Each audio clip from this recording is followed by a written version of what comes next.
My dear students, today we are going to study about mesophytes. Mesophytes are plants which are living in moderate conditions of the environment. That means the soil which is neither too wet nor too dry. That condition is the moderate condition. In the moderate environment, when the plants are growing, those plants are called mesophytes. Now we'll proceed to the morphological adaptations. What are the morphological adaptations? The mesophytes, in all kinds of mesophytes, the root system is well developed with root cap and a root hairs. Root cap is a cap-like structure present at the tip of every root. That is root cap. The root cap will protect the tip of the root when the root grows deep into the soil.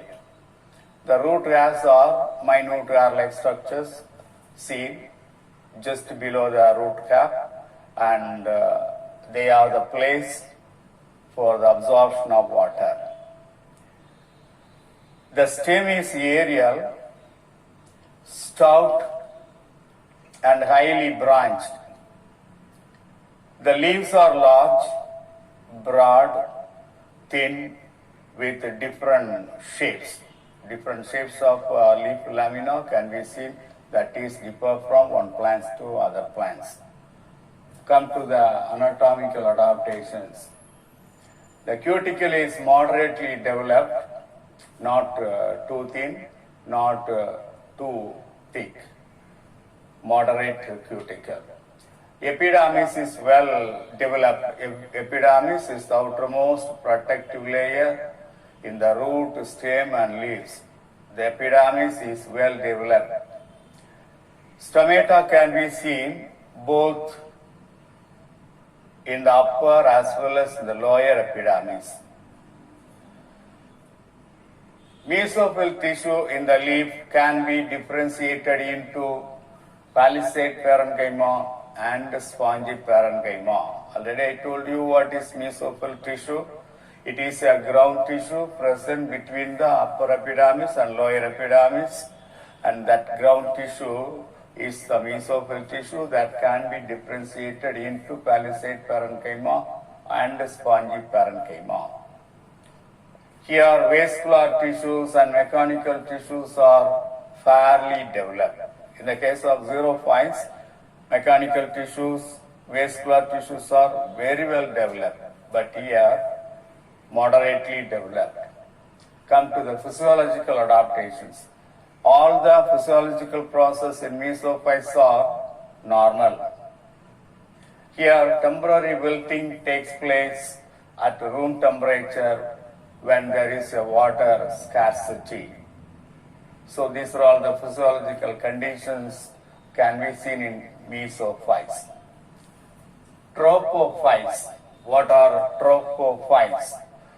Tropophytes are plants which behave as xerophytes at summer and behave as mesophytes or hydrophytes during rainy season. So that is a tropophytes. According to the season, the tropophytes will change their life, and they behave as xerophytes at summer, very hot climate, and behave as mesophytes or hydrophytes during rainy season. So that is a peculiarity of the tropophytes. Come to epiphytes. Epiphytes are plants growing on the branches of other huge trees to get shelter only. The epiphytic plants use the host plant.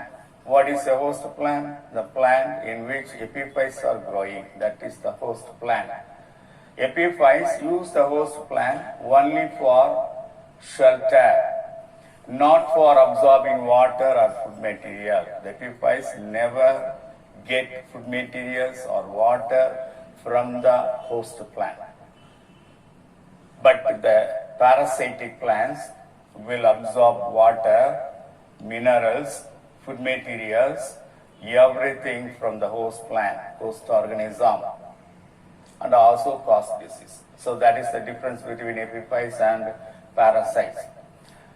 Epiphytic plants are commonly seen in tropical rainforest. A number of epiphytic plants are listed. One is orchids, lianas, hanging mosses, and money plant. They are the epiphytic plants. Come to the morphological adaptations of the epiphytes. The root system is extensively branched in the case of epiphytes. There are two types of roots can be seen. One is clinging roots and another one is aerial roots. The clinging roots of epiphytes will fix the epiphytic plants firmly in the host branches. But aerial absorbing roots are hanging freely from the branches of the host organism. They are green in color. They can absorb moisture from the moist atmosphere with the help of velamen tissue. Aerial absorbing roots contain a special spongy tissue that is called velamen. Velamen can absorb water or moist fluid from the moist atmosphere. That is velamen. What is velamen? Velamen is a 2 marks question, very important 2 marks question. Velamen is a special spongy tissue present in the aerial absorbing root of epiphytes. They can absorb moisture from the moist atmosphere, or they can collect water from the moist atmosphere. That is the speciality of the velamen tissue. So in some of the succulents, in the case of succulent epiphytic plants, pseudo bulb can be produced. Pseudo bulbs are produced in the case of succulent plants. Pseudo bulb. Or tuber. In some of the succulent epiphytic plants, pseudo bulb or tubers, pseudo tubers can be produced. Bulb and tubers are produced only inside the soil. But in the case of orchids, succulent orchids, bulb and tubers can be produced aerially just on the branches of the huge trees, just 150 feet above the ground level. Such a bulb, such a tuber called pseudo bulb. In the case of epiphytes, leaves less in number, fleshy and leathery. Fruits and seeds are very small and dispersed by wind, insects and birds. So these are all the morphological adaptations of epiphytes. One more morphological adaptation is given, myrmecophily. Myrmecophily is a type of association between the ants and higher plants. The ants will function as a bodyguard to protect the plant. In turn, the plants will provide nourishment and shelter to the ants. So in between ants and higher plants, there is an association. Say for example, in the case of acacia tree, acacian ants are living.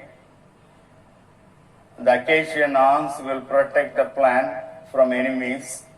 In turn, the acacia plants will supply food materials, nourishment, and also give shelter to the ants. That association between the ants and the higher plants is called myrmecophily.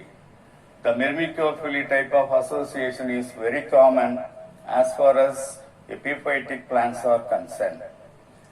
Here, in the case of epiphytes, spruce, seeds are very small and dispersed by wind, insects, and birds.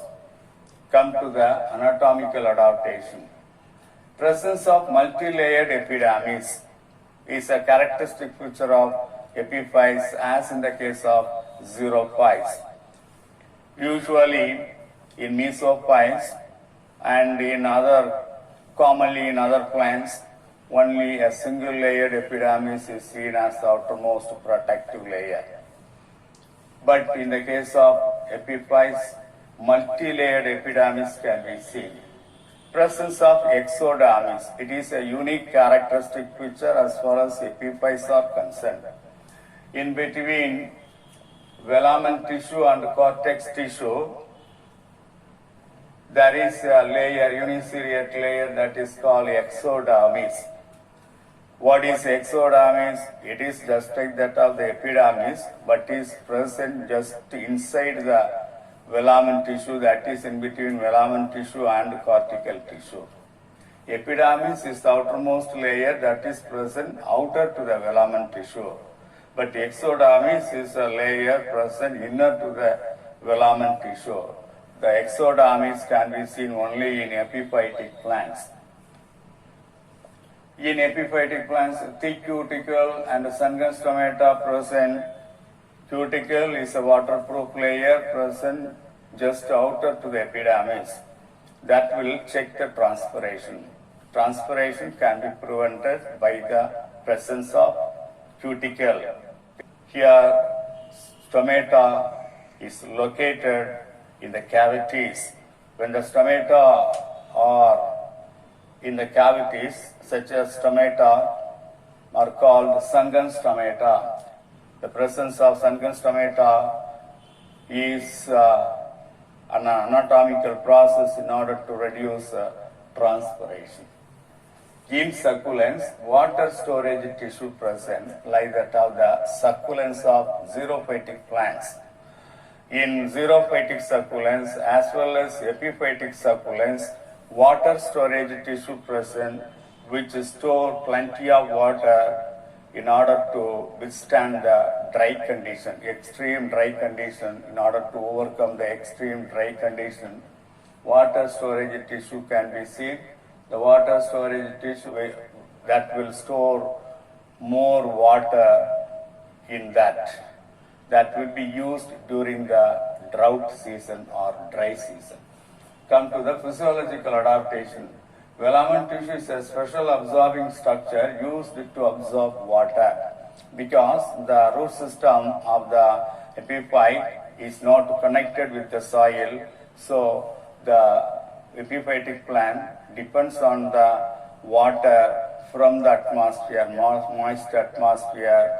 That's why velamen tissue present in the aerial absorbing root, which can have the capacity to absorb or collect water from the moist atmosphere.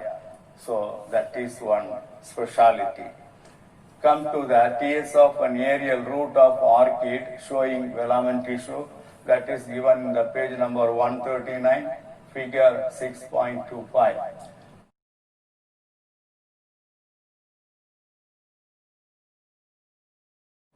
This is the structural diagram given for orchid root.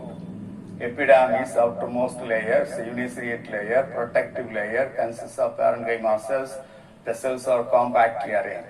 Next to the epidermis, velamen tissue present. Here the velamen tissue, the cells are compactly arranged, tightly arranged. At the end of the velamen tissue, there is an exodermis that will separate the velamen tissue from the cortex. It is also a uniseriate layer that is also considered as a protective layer. The cortex, cortical cells are there, parenchyma cells. and that is 2 to 3 layered or 4 layer or multi-layered cortex can be seen. That will end with endodermis. Endodermis is a uniciliate layer. Next to the endodermis, pericycle, thin-walled parenchyma cells arranged as a uniciliate layer, that is called pericycle. Next to the pericycle, vascular bundles are seen. At the center, there is a pith. Pith consists of parenchyma cells. Vascular tissue consists of xylem and phloem. So that's a very simple structure given in the page number 139. That's all about the epiphytes. So we have seen today the mesophytes, morphological adaptations, anatomical adaptations, physiological adaptations of mesophytes, tropophytes. One more Tomas we have seen. Then epiphytes, morphological adaptations, anatomical adaptations, physiological adaptations with the TS of an aerial root of orchid showing velamen tissue. That's all.